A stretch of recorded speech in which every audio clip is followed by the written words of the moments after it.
Hello everybody, I'm Sasha Martinengo. Welcome to this Formula One update. It feels as though like we're in the traditional winter break or the summer break because, man, where is Formula One? And beware of all of the clickbait out there. Yes, Adrian Newey going to leave his position and go somewhere else. And then, of course, Andrea Stella going to go back to Ferrari. All of these little clickbaits that get you. But the one thing that I can confirm is that most of the drivers who are, I suppose, training, but also having a lot of time off, most of them were at the Monte Carlo Masters watching Yannick Sinner. What Yannick Sinner is doing for Formula One is unprecedented because he's an Italian and Antonelli won and Sinner was there the first to praise him, and now all of a sudden George Russell, Albon, Bierman, all of them, Charles Leclerc, all were at the Monte Carlo Masters. Well, most of them live there as well in any case. So that's what some of the drivers are doing in the off period. Lewis Hamilton did a Pirelli test for Ferrari at Fiorano, did something like 700 or 800 kilometers. Now, Fiorano is a track that was developed by Enzo Ferrari, specifically to test Ferrari cars. And it's actually quite magnificent. I've been fortunate enough to be there and actually driven around it. It's spectacular. And they can simulate just about anything. So if they need wet weather driving, even though it's not wet, they have these sprinkler systems that go all over the place, etc. But a very fascinating place. So Lewis Hamilton been doing a hell of a lot of testing, and I'm sure has also picked up a lot of data.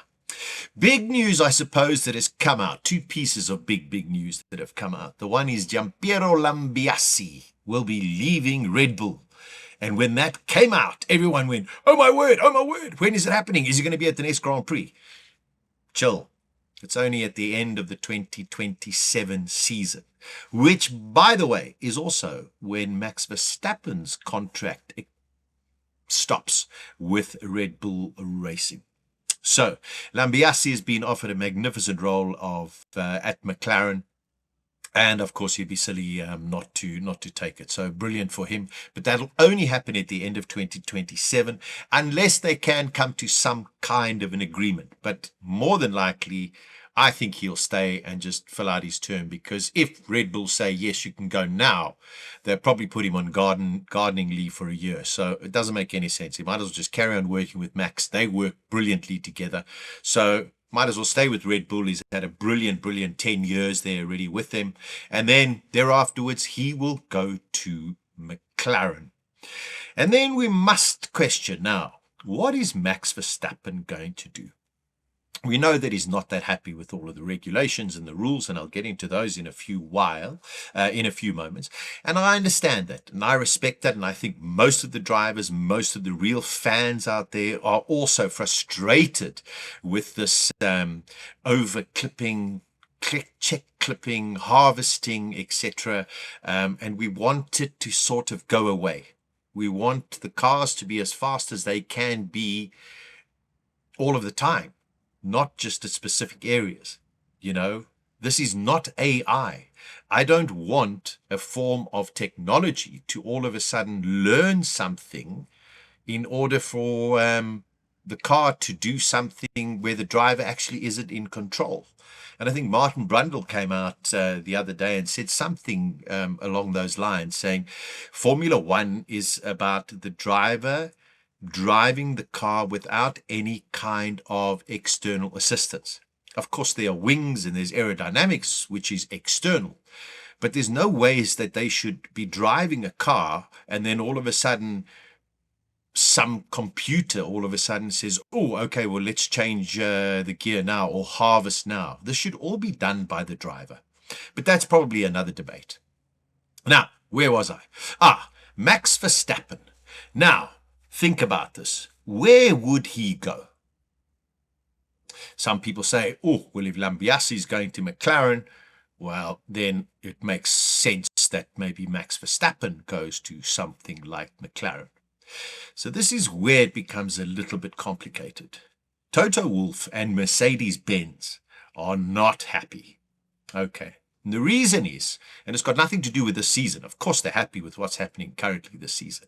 They are not happy for the pure reason that McLaren won the world title last year and Lando Norris is the world champion in a McLaren using their power unit. So it is a customer team that beat the factory team. Now, in any form of motorsport, that doesn't gel well with the hierarchy. So McLaren are not, McLaren are very happy about that. Mercedes are not very happy about that. So all of a sudden, as we saw in the first couple of races, McLaren were moaning that they weren't getting the same kind of software or information from Mercedes. Williams was saying the same thing. And then Mercedes said, oh, okay, yes, we'll give you the correct stuff now. And of course, they want to protect their IP and they want to be champions. They don't want the customer team to go and beat the factory team. So that leaves a predicament for Max Verstappen. Now, all of a sudden, he goes to a customer team. Now, well, will they let him win? Well, we've seen it happen. It doesn't happen regularly, but we saw it happen last year with McLaren. So what are his options? Red Bull, maybe they get this power unit working. Laurent Mekies has got a lot to do. There are quite a few. There's been lots of changes at Red Bull. And this is not uncommon, friends. Okay. Just because all of a sudden Christian Horner got fired and Adrian Newey left and so-and-so left and so-and-so left or whatever, this is not uncommon in the world of Formula One. Okay, so there's no crisis. However, it's a question of now trying to get in the people, the correct people to fill those spots. And we've seen it happen at Ferrari. We've seen it happen at McLaren. We've seen it happen at Mercedes. We've seen it happen all over the place for decades. So it's not anything new. Max Verstappen's options: Mercedes-Benz, okay, Aston Martin, if they can get a Hail Mary and Honda can do something and figure out what is wrong with this power unit that they have. The other one could be Ferrari, of course. Hamilton, of course, has also got a contract till the end of next year. Leclerc has got even a longer contract there as well. But if Ferrari all of a sudden start upping the pace, Verstappen might be an option for Ferrari. Although I think they are looking at people like Ollie Beerman, and I wouldn't be surprised somewhere along the line if they would want to try and get someone like Kimi Antonelli. Imagine an Italian in a Ferrari. I think the last one was Giancarlo Fisichella. And they haven't had a winner, a world champion winner, since the 1950s as an Italian in a Ferrari. Okay, now let's look at what is happening. Now, in a couple of days from today, there will be another meeting with the FIA, the Motorsport Council, to discuss various points that were discussed just 2 days ago, but nothing is concrete as yet.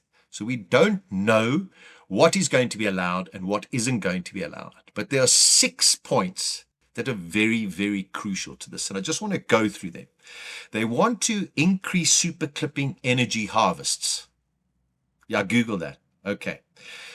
For example, the crash that we saw with Ollie Beerman in Japan, unacceptable, because he's going at 300 kilometers an hour. The car in front of him is doing 250 kilometers an hour, and all of a sudden he has a 50G impact into the wall.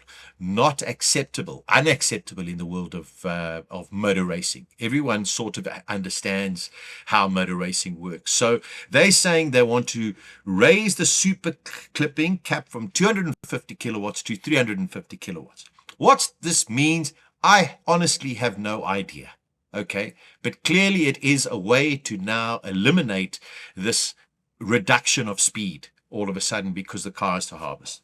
They want to reduce the MGUK peak output to improve reliability and stop cars from dying on the straights due to battery drain. That's the biggest one. The maximum MGUK power output may be lowered from 350 kilowatts to 200 kilowatts. So it might make the cars look slower or go slower in terms of lap times, but on the track, believe you me, it won't be noticeable, except for what we've seen in the first 3 races, where there is a massive discrepancy between a car going 350 kilometers an hour and then all of a sudden landing up doing 250 kilometers an hour on a main straight. The third one is qualifying recharge limits. developed to prevent frantic energy management and restore fast qualifying laps. So they want the energy recovery lap may be reduced from 9 megajoules to 6 megajoules. This is what we spoke about the last time. Qualifying. You cannot have cars being slow in qualifying. Qualifying is what it's about. You've got to be able to go the fastest you can. This is about a driver being completely on the limit in order to get that pole position. So this, they have to fix. Number one is the qualifying.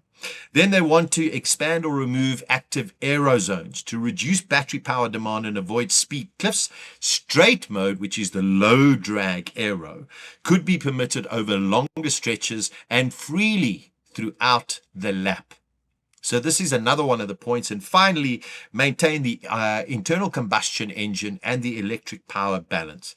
To avoid mid-season reliability risks, discussions are focusing on keeping the current ICE engine and electric power split steady until 2027, rather than advancing the reliance on electric energy too quickly. Very, very important point. These are going to be discussed on the 16th. The most important, in my opinion, is get the qualifying so that the cars go flat out. Yes, maybe reduce the ICE output so that the cars don't look dramatically slower all of a sudden going into a corner, because it just doesn't make for a great spectacle. People sit there and think, yeah, but look at how many overtakes we have. The overtakes are artificial, friends. They're not real overtakes. Yes, there's some great driving where the two of them are going together, but whoever's got a little bit more battery all of a sudden has the advantage. It's not real overtaking. It's artificial. There are ways to improve it. And Nicholas Tombasas has admitted, the man who came up with these ideas. Yes, we haven't got it 100% right, but there are ways to fix it up as well. So going forward, next week, we will have a full update as to what has been ratified by the Motorsport Council, by the FIA, by the teams, and then we can have a clear understanding of what we can expect in Miami.